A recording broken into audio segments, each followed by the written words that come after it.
Good afternoon. My name is Angela Cabellin, and I am the Chief of Staff for County Executive Ball. I want to thank all who are joining today, including our press, those online, and many community members for this education budget preview. Before we get started, I would like to welcome our education partners and elected officials who are here today.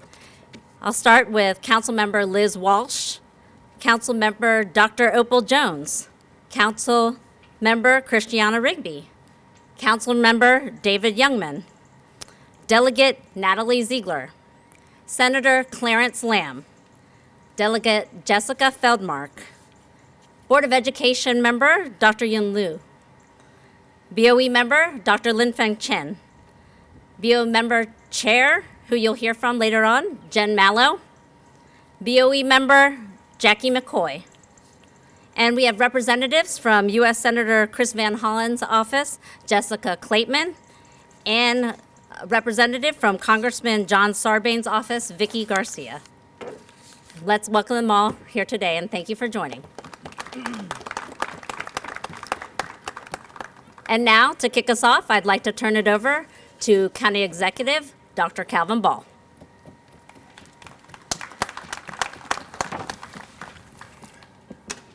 Thank you so much, Angela. Good afternoon, and thank you all for being here. And I appreciate you all continuing to show your deep commitment to education. Here in Howard County, we know that education empowers.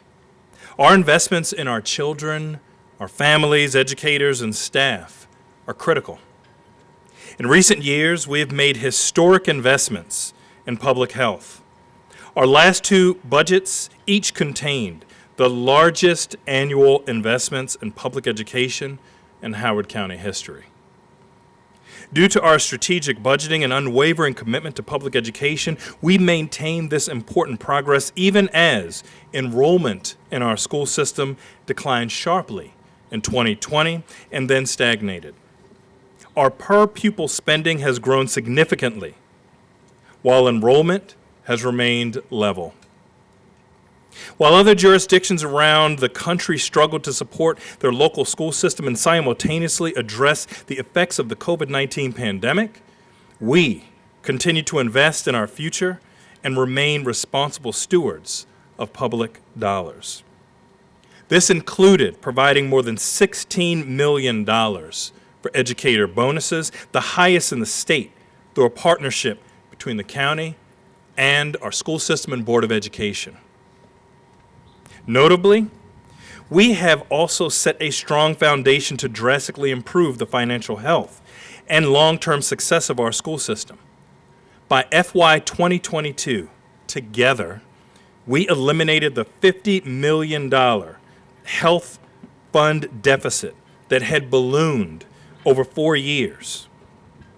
By attacking this health fund deficit, we brought fiscal health to our school system's budget, turning that deficit into a surplus.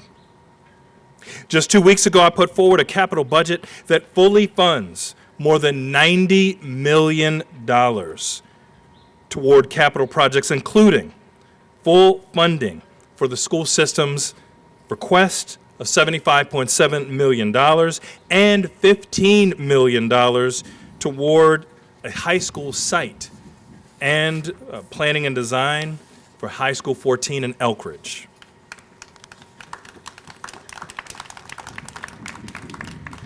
And now we stand at the crossroads for our FY 2025 operating budget. We are grappling with new realities. For the second time in recent years, the state required funding level decreased, and this time by $5.1 million because enrollment hit below pre-pandemic levels in our school system. Simultaneously, local revenue growth has slowed across our state. Counties across the state have voiced considerable concern about meeting the funding requirements put forward by the Blueprint for Maryland's Education. All counties have had to make tough decisions on how to fund our educational priorities. It is at this time that we are called upon to make the tough decisions, to lean into our values. And tomorrow I will formally release my entire FY 2025 operating budget for Howard County. However, today, we're talking about our school budget.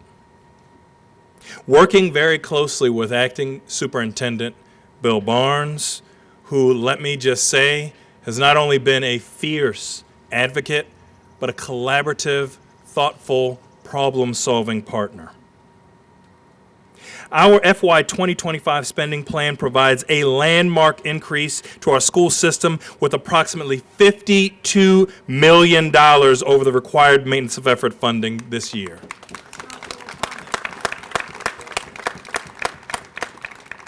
This will bring the total school system budget to a record $1.14 billion, the largest amount in Howard County history.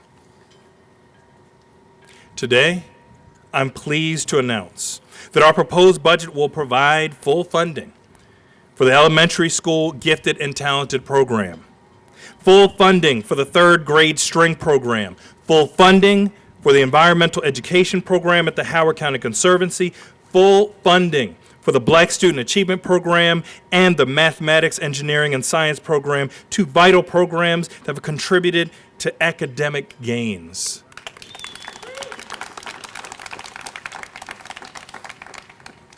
By prioritizing the restoration of these programs, we are leaning into our values because we believe that all students in our school system should have access to an excellent education that fully supports their academic, social, and emotional growth. Preparing our students for the future is essential, and we provide our students with access to music at an early age to support brain function, creativity, and empowerment. By working in close partnership with Acting Superintendent Barnes and his entire team, our team has helped develop a funding plan that addresses the Board of Education's very thoughtful priorities. Thank you to the board. And provides funding for these important educational programs. In addition to key program restorations, this funding level ensures that Howard County will continue to not only achieve but exceed milestones to implement the blueprint for Maryland's future. This historic funding will build upon our multi-million-dollar investments in prior years. This budget will dedicate $9 million to fully fund the blueprint. This includes expansion of pre-K and continues our efforts to support our educators. Our blueprint investments enable us to unlock even more state funding for our school system next year. This proposed budget also adds 50 additional staff to special education, restores diversity, equity, and inclusion staff who are vital to the continued educator diversity goals of Blueprint. Speaking of educators, of note, since 2018, starting salaries for our teachers have increased by 22%. This is in recognition of their tireless work and our shared goal of raising teacher pay. And I look forward to us continuing to work together with our education partners on long-term planning efforts to recruit and retain a highly qualified workforce that reflects the diversity of our student body and families. To achieve our proposed education budget, our team has worked tirelessly for months to prepare a thoughtful, responsible budget that is responsive to our community's needs. I want to take another moment to thank Acting Superintendent Bill Barnes for his persistence, creativity, and leadership. When faced with a daunting task, he took this challenging budget situation head on, and we have worked collaboratively together to make adjustments and find solutions. I also want to recognize Board of Education Chair Jen Mallow and the entire Board of Education for their efforts and advocacy for this budget. You have played a critical role throughout this process. And I'm confident through productive dialogue that what seems like a Herculean task will become lighter when we all work through it together. And I want to thank our county council because we talked about so many of these investments over the years, and that would not have happened without our council working together to ensure that this investment took place. Aspirational, unrealistic budget requests that lead to dramatic last-minute changes diminish transparency and the opportunity for community engagement. Together, we have already demonstrated that we can and we will make progress. I want to thank everyone in the community who shared your testimonies, your stories, your passion. And while we still have significant work to do in this operating budget process, we will continue to move forward together. Thank you.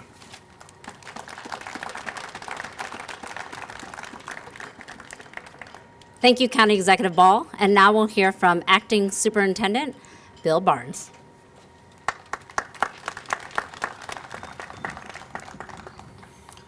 Good afternoon. I want to begin by thanking County Executive Ball for his continued support, collaboration, and partnership as we have navigated a very difficult budget season together. As displayed by this joint event, this operating budget process has afforded us the opportunity to cultivate our professional relationship on behalf of the students, school system staff, and families of Howard County. And while our collaboration has been seamless, that does not mean the work has been easy. On January 10th, my second day in this role, I presented an operating budget recommendation to the Board of Education that generated great awareness among stakeholders, including the county executive, of the difficult budget season before us. We were faced with a budget that must balance increasing cost and decreasing revenues, requiring collaboration and partnership to maintain the standard of public education Howard County is known for. The day after I introduced my budget proposal, I met with County Executive Ball for the first time as superintendent, and we discussed our shared values for the school system and community we love. We made a commitment to each other to develop short-term and long-term funding strategies to set us on a stable course so that education can continue to be the crown jewel of Howard County. And the result has been 3 months of close partnership, of doing the hard work, of making informed, difficult decisions while prioritizing students, staff, and families we serve. So I want to thank County Executive Ball, his staff, and my team led by Deputy Superintendent Dr. Carrie Lee Turner-Little and Executive Director of Budget Darren Conforti for working so effectively together throughout this entire budget season. Furthermore, Dr. Ball, thank you once again for delivering record funding to our school system. I also want to commend our Board of Education. From January through March, they've spent countless hours with me and my team, gaining a deep understanding of my proposed budget, and then using several public work sessions to finalize a thoughtful budget for the county executive. I believe this board set itself apart from its predecessors by taking ownership of a new public and transparent process that made very difficult but fiscally responsible decisions. As I've emphasized throughout the budget process, we continue to gain a clearer picture of our funding and spending realities as the process evolves over time.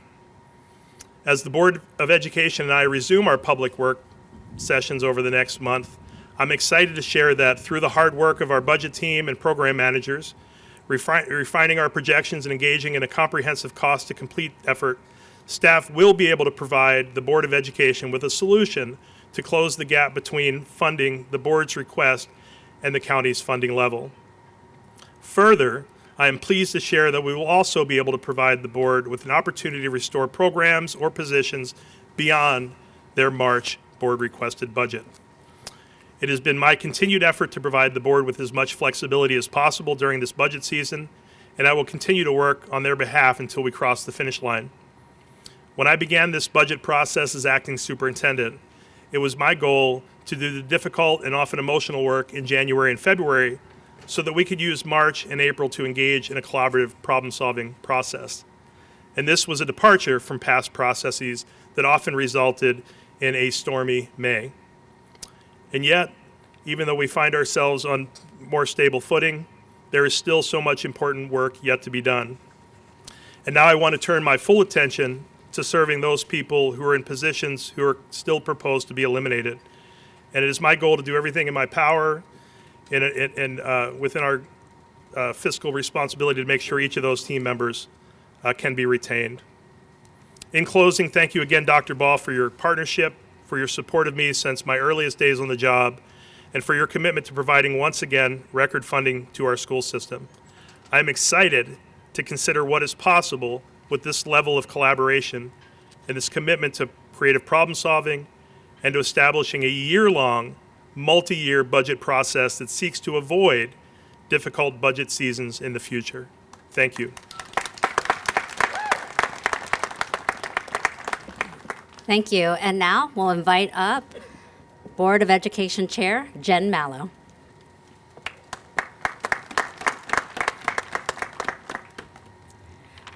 Good afternoon, and thank you, County Executive Ball, for hosting today's joint announcement.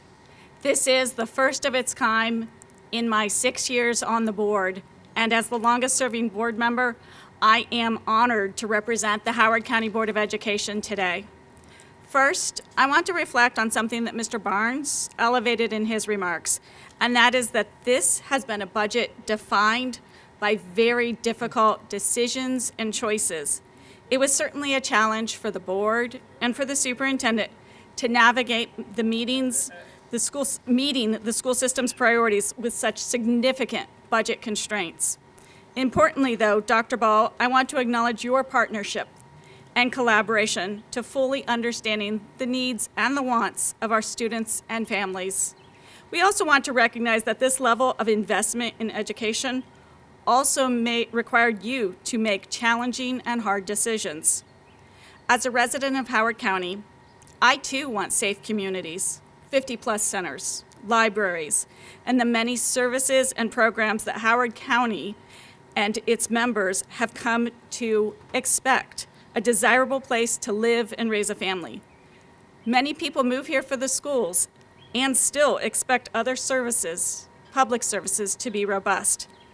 Throughout this process, what has been clear is that the board, the superintendent, and the county executive have shared values.